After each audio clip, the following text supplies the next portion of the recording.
হাই friend, মই Debabrata Das daily market এনালাইচিছৰ নতুন এটা ভিডিঅ'ত আপোনালোকক ৱেলকাম জনাইছোঁ। আজি বেংক নিফটি ফাইনেল ক্ল'জ দিছে 45,690, যিটো প্ৰিভিয়াছ ক্ল'জৰ পৰা -130 পইণ্ট ডাউনত গৈ ক্ল'জ দিছে। আৰু ইয়াত যদি আমি চাওঁ, লাষ্ট ভিডিঅ'ত মই কৈছিলোঁ যে যদি ইয়াৰ ল'টো যদি ব্ৰেক কৰি দিয়ে তেতিয়াহ'লে আমি ইয়াত এটা ধুনীয়া আমি ডাউন ছাইডে মুভ দেখিবলৈ পাম। আৰু আপোনালোকে যদি ইয়াত চায় তেতিয়াহ'লে ইয়াত চাওক যে প্ৰাইচটো ইয়াৰ তলত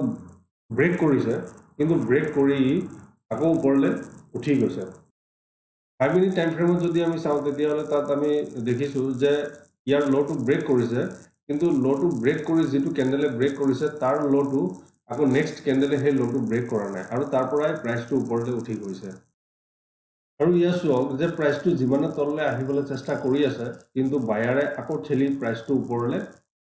উঠাই লৈ গৈ ওপৰত ক্ল'জ দি আছে। এইটো কাৰণে আমি এইটোৱে চাম যে যদি আজিৰ যিটো হাই আছে এইটো যদি ব্ৰেক কৰি দিয়ে তেতিয়াহ'লে আপছাইডৰ কাৰণে যিখিনি লেভেল ওলাই আহিব সেইটো হ'ব 46,000 ৰাউণ্ড ফিগাৰ লেভেলটো, তাৰপিছত হ'ব 46,355, আৰু যদি আমি ডাউন ছাইডে চাওঁ তেতিয়াহ'লে হ'ব 45,622,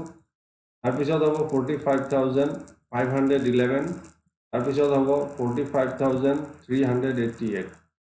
15 মিনিট টাইম ফ্ৰেমত আমি চাওঁ যে বেংক নিফটি আমি কেনেকৈ ট্ৰেড কৰিম। অহাকালি যেহেতু বেংকৰ এক্সপাইৰী আছে, আজি চাওক মাৰ্কেটটো কি কৰিছে। মাৰ্কেটটো আজি এটা ৰেঞ্জৰ ভিতৰতে প্ৰাইচটো সোমাই আছে। এই তলৰ ফালে যদিও এইটো ব্ৰেক কৰিছে, কিন্তু ইয়াৰ যিটো ল' আছে সেইটো ব্ৰেক কৰা নাই, আৰু প্ৰাইচটো অলপ ওপৰলৈ উঠি গৈও প্ৰাইচটো এইটো জেগাতে ঘূৰি আছে।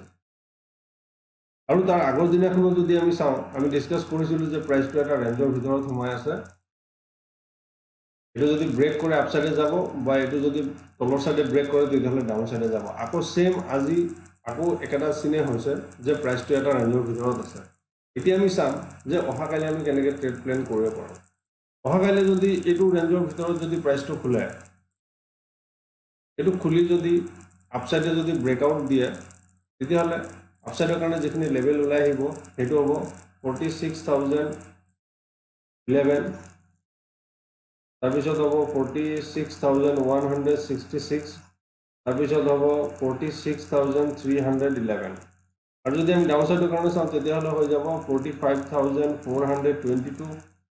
তাৰপিছত হ'ব 45,288, আৰু তাৰপিছত হ'ব 45,133। এতিয়া চাওক প্ৰাইচটো যদি এইটো যিটো হাই আছে ইয়াৰ ওপৰত যদি প্ৰাইচটো অপেন হয়,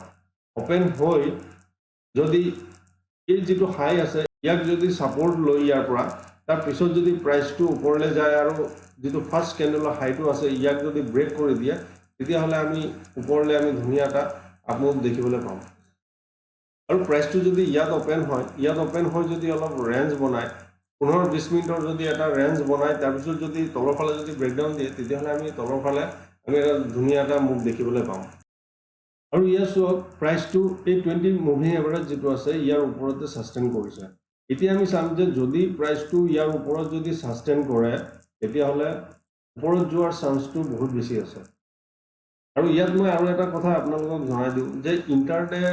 যেতিয়া আপোনালোকে ট্ৰেড কৰিব, স্পেচিয়েলি বিগিনাৰসকলৰ কাৰণে মই কৈছোঁ, আগতীয়াকৈ আপোনালোকে নিৰ্ধাৰিত কৰি নাৰাখিব যে নাই মই আজি বায়ে কৰিম বা মই চেলে কৰিম,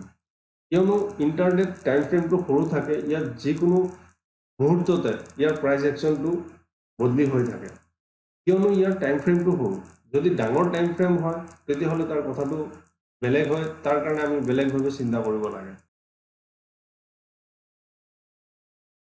এতিয়া আমি নিফটি চাওঁ কেনেকৈ ট্ৰেড কৰিম। নিফটিৰ আজি ফাইনেল ক্ল'জ দিছে 21,929, যিটো প্ৰিভিয়াছ ক্ল'জৰ পৰা 158 পইণ্ট ওপৰত গৈ ক্ল'জ দিছে। আৰু আমাৰ যিখিনি টাৰ্গেট আছিলে সেই টাৰ্গেটখিনি দুটাই আমাৰ টাৰ্গেট হিট হৈছে, আৰু টাৰ্গেটটো আছিলে আমাৰ 21,922, আৰু আজিৰ যিটো হাই লগাইছে সেইটো লগাইছে 21,951। সেইটো কাৰণে মই যিখিনি লেভেল দিওঁ সেই লেভেলখিনি আপোনালোকে ভালকৈ চাব, আৰু সেইমতে যদি আপোনালোকে ফ'ল' কৰি কাম কৰে তেতিয়াহ'লে আপোনালোকৰ ছাকচেছ ৰেটটো বাঢ়ি যোৱাৰ চান্স থাকিব। লাষ্ট টাইম মই কৈছিলোঁ যে ইয়াত এটা শ্বুটিং ষ্টাৰ হৈছে, শ্বুটিং ষ্টাৰৰ তাৰপিছত যদি ইয়াত ক্ল'জ দিয়ে তেতিয়াহ'লে আমি এটা তলৰ ফালে আমি এটা ডাউন ছাইডে আমি মুভ দেখিবলৈ পাম। আৰু ইয়াৰ যিটো লো আছে এই লোটো আজি যিটো হৈ আছে আজি এইটো লোটো ব্ৰেক কৰা নাই এইটো লোটো ব্ৰেক নকৰি তাৰ ওপৰতে প্ৰাইচটো ওপৰত গৈ ক্লোজ দিছে আৰু ইয়াত এইটো হৈ আছে যে শুটিং ষ্টাৰত যিটো আমাৰ কনফাৰ্ম লাগে সেই বস্তুটো আমি পোৱা নাই আৰু যদি ওপৰ সাইডে এই শুটিং ষ্টাৰৰ হাইটো যিটো আছে এইটো যদি ব্ৰেক কৰি দিয়ে আপ সাইডে তেতিয়াহলে কিন্তু আমি আপ সাইডৰ কাৰণে এটা মানে নিউ হাই আমি দেখিবলৈ পাম যদি এইটো ব্ৰেক কৰি দিয়ে তেতিয়াহলে আমাৰ আপ সাইডৰ কাৰণে যিখিনি লেভেল থাকিব সেইটো হৈ যাব 22,055 তাৰপিছত হ'ব 22,163 আৰু ডাউন সাইডৰ কাৰণে থাকিব 21,833 তাৰপিছত হ'ব 21,722 এতিয়া আমাৰ কাৰণে এইটো যিটো হাই আছে এইটো এটা ষ্ট্ৰং ৰেজিষ্টেন্সৰ নিচিনা কাম কৰি আছে আৰু যদি প্ৰাইচটো এইটো ব্ৰেক কৰি যদি ওপৰত যায় আৰু এই ৰেজিষ্টেন্সটো যদি ব্ৰেক কৰি দিয়া তেতিয়াহলে আমি ইয়াৰ পৰা এটা ধুনীয়া আপসাইডে মুভ দেখিবলৈ পাম এতিয়া আমি ইন্টাৰডে কাৰণে চাওঁ যে ইন্টাৰডেত আমি কেনেকৈ ট্ৰেড প্লেন কৰিব পাৰোঁ লাষ্ট টাইম মই ভিডিঅ'ত কৈছিলোঁ যে এইটো যদি লোটো ব্ৰেক কৰি দিয়ে তেতিয়াহলে আমি ডাউন সাইডে এটা মুভ দেখিবলৈ পাম আৰু আপোনালোকে চাওক যে প্ৰাইচটো ওপেন হৈছে ওপেন হৈ এইটো যিটো ৰেঞ্জ আছে য'ৰ পৰা প্ৰাইচটো যোৱাকালি তলত আহিছিলে সেইটো ৰেঞ্জৰ ভিতৰতে প্ৰাইচটো সোমাই আছে এতিয়া অহাকালি যদি ইয়াত যদি ওপেন হয় ইয়াত ওপেন হৈ যদি এই হাইটোক যদি ব্ৰেক কৰি দিয়ে তেতিয়াহলে আপসাইডৰ কাৰণে যিখিনি লেভেল হ'ব সেইটো হ'ব 22,000ৰ ৰাউণ্ড ফিগাৰৰ লেভেলটো হ'ব তাৰপিছত হ'ব 22,066 তাৰপিছত হ'ব 22,122 আৰু ডাউন সাইডৰ কাৰণে যিখিনি লেভেল হ'ব সেইটো হ'ব 21,833 তাৰপিছত হ'ব 21,777 তাৰপিছত হ'ব 21,722 এতিয়া অহাকালি যদি এইটো জায়গাত যদি প্ৰাইচটো ওপেন হয় আৰু ইয়াত তলত যদি